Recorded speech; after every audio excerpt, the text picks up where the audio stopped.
Ya, kita kembali di DP dari bahasan timnas, tapi bukan timnas STY dong. Timnas kan banyak, tim nasional tuh bisa timnas Eropa, berarti. timnas Enggak juga. Afrika, timnas Inggris di mana sudah memanggil para pemain-pemainnya. Ada masalah dengan bajunya sudah lengkap memakai polo shirt Enggak ya? Inggris tahun berapa nih? Zamannya Beckham ya ini ya. Gerrard ini. 2010 Ini jersey bukan polo shirt. Oh, jersinya itu ya? Jersey ini. Ini kan yang zaman Beckham bukan ya? Hudson. Masih Beckham kan? 2010. Iya, Beckham masih ada. Iya, Lampard yang gol line teknologi itu kan. Itu bukan Ya 2006. itu, dan ini sekarang skuadnya sudah dipanggil semua. Ada nggak bagannya? Menarik, ada satu nama yang menjadi perdebatan banyak pihak. Seorang, mana tuh? Pemain dari area divisi Ajax nih, Bung Harpa. Jordan Henderson. Kok bisa ada di sana sementara Ajaxnya juga nggak naik-naik, Hendersonnya juga nggak bagus-bagus amat. Apakah karena faktor Kedekatan. darling buat pelatih gitu? Pelatih darling gitu. Enggak, Apa dia kalau nyimpen aib telanjangnya Southgate apa gimana? Ya pelatih atau timnas kan kadang-kadang dia udah punya ininya sendiri kan. Ya, Ya, berkali-kali seleranya. seleranya kayak Harry Maguire kan kita sering kali berdebat tuh kok di MU Oh, jelek. bagus Mas, Harry Maguire mah bagus. Di timnas Inggris ya. Di maksudnya. timnas Inggris bagus ya, mungkin chemistry-nya memang cocok di situ. Iya. Atau yang diperlukan sama si Southgate ya dia. Tapi harusnya Tapi kita kan ini juga cadangan, maksud gua ngapain lo memaksakan seorang yang bahkan Di sudah Ajax. udah menurun jauh, mainnya juga di Ajax, bahkan juga sekarang udah menjadi cadangan untuk pemain-pemain yang udah lebih excel lah. Ada Jude Bellingham di sana, ada Kan baru Declan dipanggil, Rice. nggak dimainin juga, Ji. iya nggak dimain. Dia Ya, nggak makanya akan. lo mendingan kasih kesempatan buat lain untuk alternatif buat nyoba. Let's say Kan ada misalkan si Conor Gallagher kan dipanggil. Maino mungkin kalau Belum lah. Kalau Oh. Southgate gue juga setuju karena dia dari sisi menit bermainnya masih jauh lah. Tapi siapa Ross Barkley gitu ya sekarang lagi excel juga. Lo nggak pengen nyoba gitu main-main yang untuk menambah variasi pemain atau opsi lain gitu dibanding Henderson yang itu udah tahu udah habis gitu. Sebenarnya kalau mau jawabnya sih, kalau mau gampang ya karena itu hak prerogatif pelatih. Sama kayak di timnas Indonesia pasti kan. Karena selalu gue mengatakan ada 20% yang kita nggak bisa masukin kepalanya si pelatih gitu. Pertimbangannya apa? Kan kita nggak kenal Jordan Henderson 100% kan. Mungkin ada leadership dia yang dibutuhkan untuk ya mengakomodir atau bukan mengakomodir ya, mementor lah kayak si Conor Gallagher atau apa yang posisinya mirip kan di sana. Conor Gallagher, gue ngeliatnya ke Conor Gallagher sih atau pemain-pemain lainnya yang ya pengalaman dia lu ceritain deh ke mereka, lu iniin segala Nah, macam. kalau cerita mah di telepon aja Mas, ketemu langsung. Lebih curhat sih. Iya, nggak usah ikutan squad gitu mah. Zaman sekarang video call gini loh cerita gue zaman dulu. Lebih kepada ini sih kepada kayak gitu sih perannya kalau gue bilang. Gue juga sebenarnya sepakat sama lu kalau bisa memilih mendingan masukin pemain yang muda untuk persiapin nanti 2026 atau kapanpun itu gitu. Tapi mungkin untuk dari kacamata fans Liverpool punya pandangan berbeda tentang mantan pemainnya dan kaptennya yang pernah meraih liga dibandingkan Steven Gerrard gitu. Ya salah satu faktornya jelas ya, Bung Harpo udah nyebutin soal leadership ya. Menurut gue yang bisa dia tawarkan itu juga karena Basi sih menurut gue soal leadership ini menurut gue ya. Tapi apalagi Ji? Ya. Apalagi? mungkin yang bisa ngejal pemain antara pemain yang muda sama yang tua Iya, mungkin dia, dan hanya juga itu kan dia doang. dijulukin di Liga Inggris waktu itu kaptennya para kapten gitu. Para tim juga ngumpulnya dia kaptennya. Tapi yang gue jadi agak ganjal gitu dari pilihan ini adalah gue baru baca tadi sore dilansir di Atletik itu si Calvin Phillips bilang ketika sebelum dia memilih si West Ham untuk jadi pelabuhan baru dia sempat curhat apakah gue harus milih Juventus apa si West Ham ini karena dua-duanya nawar. Habis itu Southgate bilang mendingan di West Ham karena standar Liga Inggris itu bakal buat jauh timnas lebih diperhitungkan untuk timnas gitu. Dan sekarang Brengsek Calvin Phillips dia, dipanggil, Liga Arab, Liga Belanda. si Jordan Henderson yang malah dipanggil. Jadi menurut gue apa alasannya selain leadership? Jadi menurut gue Southgate ngeliatnya di situ sih. Walaupun secara form ya jelas, bahkan si Van der Vaart sendiri legend Ajax bilang ini pemain kayaknya Ajax beli harga murah pun masih ngerasa rugi deh. Soalnya bener-bener nggak nawarin sesuatu apa-apa dan juga merasa dirugikan dengan Karena lack of dia. leadership itu menurut gue menjadi sebuah yang dipertanyakan karena Inggris sudah punya Maguire yang katanya juga punya leadership itu di ruang ganti. Terus ada Johnson yang juga udah senior. Kan ada banyak pemain Kane. senior di sana. Ada Harry Kane bahkan jadi kapten utamanya kan Harry Kane gitu kan. Sebenarnya. Kurang apa lagi leadership yang dibutuhkan sama Inggris? Tapi de facto-nya tuh Jordan yang di dalam Bawel. ruang Itu yang gue bilang kita selalu nggak bisa 100% tahu di nih. jure-nya mungkin orang-orang itu gitu, tapi de facto-nya emang si Jordan Henderson itu punya peran penting di ruang ganti gitu. Cuman ya mungkin sekarang dia nggak akan menjadi starter juga. Mungkin sisa Yang 30 main juga belum tentu juga. sisa 30 menit, 25 menit baru dimainin gitu. Tapi kalau bicara sayang siapa yang dipanggil, si Maino sih menurut gue ya. Iya, iya. Justru ini kesempatan dia ketemu Brasil, ketemu Belgia. Ini nyoba. Iya, uji coba kan. Iya, iya, untuk Kesempatan lawan dua tim yang bagus banget. Mereka preparation untuk Euro, Euro. 2000. Ternyata kalau misalkan bagus kan bisa dibawa gitu Iya, kan buat dan padahal kan ketika main berapa kali gue bilang kan, waduh ini ditandemin sama Declan Rice, Cakep, keren enak. banget nih Inggris nih dua ini kan, nanti ditambah satu Sama si Bellingham. Stones bisa naik atau Walker bisa naik ya di Oh, posisi iya. di posisi Iya, iya, tiga di tengahnya itu, sementara depannya udah keren banget kan, ada Saka, ada Bellingham, ada si Rashford atau Foden. oh iya gue nyebut Rashford ya, Kalau timnas mungkin malah Rashford kali Lu ya. kontrol bola aja peyang kepalanya yang lawan City itu lah bolanya malah ke samping bukan ke Foden depan. sama Saka sama Rashford ya milih siapa ya, pasti kan Foden Saka ya, Iya, sekarang Foden ya, Saka. Sekarang sih Foden Foden Saka. existing ya. mereka depannya si Harry Harry Kane. Kane. Ya lu tetap butuh.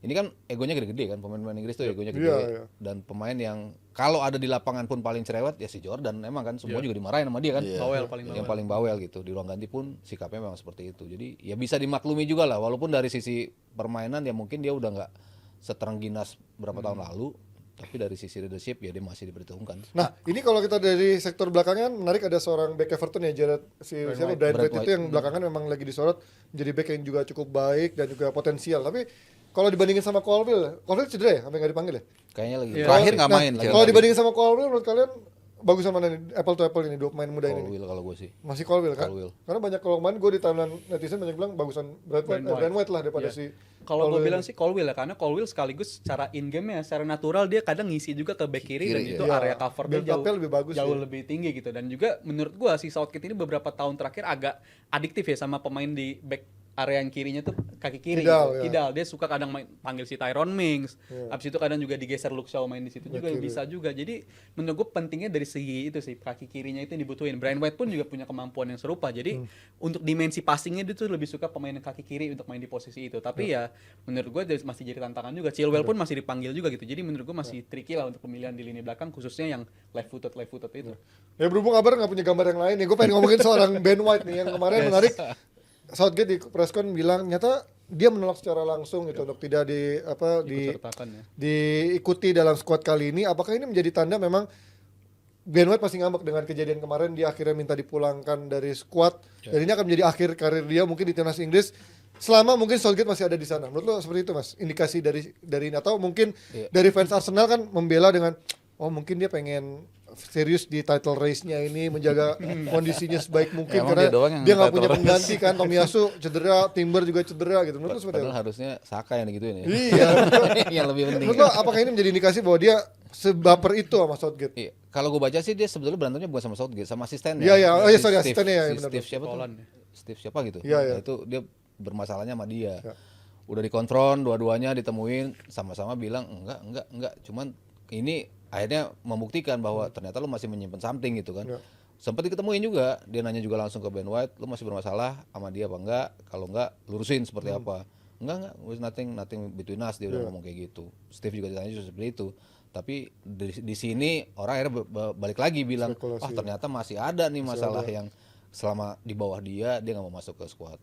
Tapi apa sih, belum ada bocoran ya kan, keributan apa sih yang terjadi antara si asisten pelatihnya Southgate ini dengan si Ben White yang akhirnya membuat dia minta cabut dari squad kemarin, pulang sama sekali gitu kan kemarin. Ya itu biasanya nggak diungkap lah ya. Mungkin masalah urusan Biasanya kan paparazzi Inggris jago minimal bocoran apa paparazzi gitu. kan moto bukan ini. Tapi kalau dari yang Iya, iya juga sih. apa yang gue baca ini kan dia masalahnya di Qatar ya, berawal dari Qatar. Iya, sejak yang- itu nggak dipanggil lagi. Iya, dan, dari situ. dan 2022. pulangnya pun juga mendadak gitu, udah mendekati hari mulai Iya, iya. turnamen. Katanya sih emang dia pengen punya tuntutan demanding dia harus jadi main gitu. Dia harus main. Dia kalau gua nggak dimainin gua mending Ini pulang. Rizal ngebocorin nih, katanya demanding dia mau main katanya. Demanding dia mau main, kalau dia nggak dimainin mending gua dipulangin dan itu mungkin masih Padahal dia harusnya defending kan, bukan demanding. Iya, harusnya dia main defending, bertahan bukan gitu. Bagus demanding. juga Dan tuh. bagi gue sih itu alasannya make sense ya, karena dia kan juga si Southgate mengkonfirmasi yang bilang dia nggak mau ikut sertakan di timnas Inggris kan si Edu yang sempat Iya, iya. kontak si Iya, Southgate. iya. Menurut Iya. gue kalau lu bilang secara personal it's one thing gitu, tapi kalau lu pakai orang ketiga buat nyampein kalau gue nggak mau main lagi di timnas Inggris, menurut gue emang ini ada masalah yang menurut gue agak besar juga sebenarnya antara si Ben White sama si Steve Holland. Southgate, sama Si Southgate Holland. sama Kan Steve pernah Holland. menjadi staffnya lah. asisten di Chelsea juga kan si Holland Sempat kan. juga. Jadi menurut gue si Ben White emang agak problematik dan Southgate mungkin bagi gue udah ngambil langkah yang tepat untuk nggak mengikut sertakan dia Iya, kali ini. karena berapa kali kan kalau lu kasus maksudnya suka atau nggak suka, ya lu sama pelatih emang lu harus ikutin sih ya. Karena lihat berkaca dari kasusnya Joe Cancelo di City, Iya. ya kan ngelawan, Demand, nggak dimainin sekali terus keluar segala macam dibuang. Pep lebih atau pelatih lebih ngutamain keharmonisan tim itu lebih penting satu. Kecuali emang dia God ya kayak Maradona itu another thing lah. Messi Terus lah, Messi. iya Benzema di Prancis nggak ada masalah tuh. Prancis juara-juara aja gitu. Jadi kalau kita lihat dari historisnya pemain yang seperti itu ya, walaupun gue fans Arsenal biasanya nggak akan kemana-mana. Artinya itu it's done selama at least Southgate di situ.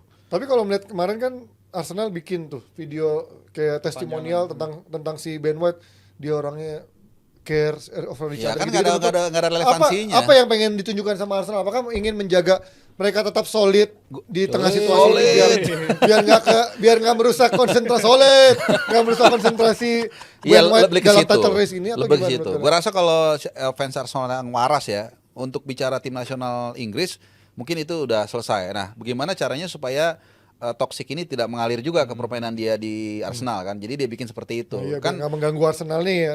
iya kan lu sering dengar kan ada kasus misalnya kriminal atau apa diwawancarai, oh enggak orangnya baik kok ramah kan gitu kan. Ya kan orang ramah nggak bisa bukan berarti nggak bisa bikin salah kan atau bikin keputusan yang salah gitu loh. Bagi Jadi gue ini Arsenal banget juga sih, victory comes through harmony kan. Ini ngejagain si Ben White juga nih. Vini Vici datang lihat menangkan. tanda tangan malah perpanjang kontrak kan barusan kan. Ini menurut Gitu. gue salah satu, lu pernah ngeliat gak perpanjangan kontrak konsepnya kayak begini gitu, videonya testimoni Iya, dia, iya. dia orangnya kayak gimana. Pencitraan Iya, lah. personalnya kayak apa. Jadi menurut gue ini yang dilakuin sama Arsenal ya brotherhood lah. Dia ngejagain si Ben White supaya nggak terpengaruh sama kondisi yang berkembang sekarang. Dan mungkin ya bagi gue di sudut pandang Arsenalnya sah-sah aja ngelakuin yang serupa ini. Ya sementara dari Ben White kan ini memang minta request lewat Edu. Nah kalau dari kasusnya De Bruyne seperti apa nih? Karena Belgia tidak menyertakan seorang Kevin De Bruyne ke timnasnya pada saat ini untuk jadi internasional. Menurut lo ini memang karena untuk menjaga De Bruyne juga baru sembuh Iya, gua untuk rasa itu timnas sih. Belgia, atau justru timnas Belgia juga ingin menjaga De Bruyne biar fokus sama City dulu, biar nggak cedera dulu. Enggak lah, kalau biarin fokus ke klub enggak lah, karena masing-masing kan punya kepentingan juga gitu. Tapi kepentingan itu gimana mereka mengharmoniskan. Artinya ada informasi kan pasti dari City. Ini De Bruyne gimana kondisinya seperti ini. Oh ya udah kalau emang dia nggak fit 100% dan beberapa pertandingan kan dia kan emang nggak main full kan. Jadi ya udah daripada toh ini kan hanya apa? Hanya uji coba. Ya udah cadangin as simple as it. Emang sebagus apa Belgia sekarang Mas Haru tengahnya ya, Mas juga tengahnya ya. Kan menurut gua kan Hazard udah nggak ada, Lukaku ya Lukamu gitu aja. Maksudnya mainnya Torgan Hazard. Udah siapa sekarang tengahnya yang bisa diandelin? Siapa? Tielemans. Tielemans masih Tielemans, main. Tielemans kan lu levelnya level. Witsel dinaikin di tengah. Set Witsel udah 40 tahun kali itu pemain. Backnya masih si Vertonghen masih suka main. Siapa? Sorry bukan Vertonghen. Alderweireld. Masih main. Di Keteter. Deketeler. Deketeler kan, Deketeler. Tapi jago sih Deketeler sekarang. Sekarang sama bagus, dia Bagus rasa. sekarang kan. Tapi Iya, kalau tapi kalau khusus De Bruyne emang kayaknya Pep request khusus sih. Nah, curang nih pelatih bisa request Iya, khusus. tapi kan emang Bisa dia sih, ngebuktiin juga di beberapa pertandingan dia nggak masang De Bruyne. Maksudnya Ya, menjaga dihemat-hemat lah. dan dia nggak memainkan dia dalam 6 bulan. Itu kan waktu yang cukup lama gitu. Ya. Ketika sekarang nanti dia relapse, Malah Euro iya, resikonya nggak main juga nanti kan. jeopardizing-nya kan lebih besar gitu. Dan dia tahu dia bakal dipakai nanti sama City dalam ajang-ajang krusial gitu. Nanti ujungnya daripada nanti di Euronya dia bermasalah juga, ya memang. Kan 3 bulan lagi start. Precisely 3 bulan lagi. Berangkat dong Mas Harpa kan. Euro Enggak tahu, enggak kayaknya. keren loh Mas Harpa tiap ada Euro tiap ada turnamen berangkat kota. Mana ada itu Piala Bang itu enggak ikut. Piala Bang Yos. Piala Bang. Udah enggak ada. Ya sedikit kalau dari pemain yang akhirnya milih warga negara dan lain-lain kan ada pemain yang mulai digoda-goda. Kemarin siapa ya akhirnya digoda tapi dia tetap nggak mau pindah gitu. Terus sekarang ada seorang Brahim Diaz yang justru lebih memilih Maroko dibandingkan Spanyol gitu. Menurut lo ini menjadi sebuah indikasi ya ketika lo nggak akan dipanggil atau susah dipanggil sama negara yang lo pengen, akhirnya lo terjun aja. Even lo mungkin secara culture nggak begitu kenal, bahasa nggak begitu bisa, ya mungkin kayak timnas kita sekarang gitu. Saya canda. Gimana kalau melihat dari Brahim Diaz ini akhirnya milih Maroko? Karena mungkin dia ngeliat chance-nya. Ya realitas aja kalau Menurut itu gue sih. Spanyol kan sekarang nggak terlalu kompetisinya nggak sekuat zaman dulu ya, karena di depannya belum terlalu firm gitu. Ferran Torres siapa lo depannya. Justru kuat karena sama lagi begitu semua. Iya maksud gue sama mediocre-nya gitu kan sekarang di depannya terutama kan. Menurut Brahim Diaz emang nggak punya chance untuk di timnas Ya Spanyol. jawabannya udah pasti itu. Semua pemain yang sorry ya maksudnya naturalisasi dia akan melihat juga unsur pragmatisme. Tentu ya harus ada roots-nya juga kan. Ada roots-nya. Brahim Diaz memang ada darah itu darahnya. juga. Nah, jadi ya dia lihat di sini dia dan itu memungkinkan secara regulasi why not gitu. Di sini dia tidak ada chance, kenapa di sini enggak? Di sini membutuhkan juga seperti juga yang terjadi di kita kan gitu. Chance of making dia jadi pemain reguler Iya. emang kayaknya lebih gede di Maroko. Maroko udah pasti. Ya Maroko Pasangannya Iya, siapa? dia start. Cuman Yosef Enasir, Enasiria. Mustafa Haji. Bukan, oh sampai zaman dulu. Untuk starter, untuk itu pasti lebih besar di situ lah. Kalau kita bicara posisi dia, ada Lamine Yamal. Oh, sekarang Lamine Yamal sih bedanya. Ferran Torres sering dimainin di posisi itu dan favorit juga di posisi itu. Masih banyak posisi-posisi yang kayaknya sulit bagi dia untuk bisa masuk ke timnas Spanyol sih emang. Ya, lu ngeliat Brahim Diaz tapi belakangan kan udah mulai menjadi pemain yang bisa lumayan. Beda lah. berkontribusi lah, even mungkin menjadi super sub gitu kan, bukan menjadi pemain inti. Biar diambil Milan lagi mungkin. Ini cukup unik ya karena statusnya dia Brahim Diaz ini kan sebelumnya main di Spanyol level-level kelompok umur, justru mainnya banyak sama si De La Fuente. Dia salah satu pemain yang dipercaya, dimainin juga sama De La Fuente. Tapi mungkin dia udah habis kesabaran karena tahu karir sepak bola di timnas khusus itu kan karir yang pendek bagi gue ya. Jadi menurut gue dia pindah ke Maroko pun juga keputusan yang berani juga karena Maroko selepas dari World Cup, dari pertandingannya di ajang persahabatan, habis itu di babak Turun, di anjlok Afrika Nation itu menurut gue anjlok banget. Iya, Jadi turun menurut gue ini langkah yang berani banget dan di posisi dia kan juga saingannya si kali Ziyech habis itu segala macam dan dia punya peluang gitu karena Ziyech juga secara level performa di klub juga menurun banget dan mungkin ini emang langkah paling bagus dan masih ada turnamen-turnamen selanjutnya yang dia bisa ikut sertakan gitu dan dia menurut gue pemain yang pembeda bagi gue. Ya oke, bahasan soal Brahim Diaz terjun menjadi pemain Maroko itu menjadi akhir diskusi kita di Jumat menuju weekend ini. Thank you Jebratim yang sudah menonton dan pastinya tunggu lagi DPI di minggu depan di hari Senin kembali live di jam 9 ya sekarang ya live-nya jam 9. Thank you buat Mas Aryo, thank you buat Bung Harpa, thank you buat Rizal dan juga thank you buat Sarimani dan juga Awi yang selalu mensupport kita dari sisi makanan dan juga minuman bukan di jam puasa pastinya, di jam udah buka puasa. Sampai ketemu semuanya, happy weekend dan sampai ketemu minggu depan. Bye bye. Bye.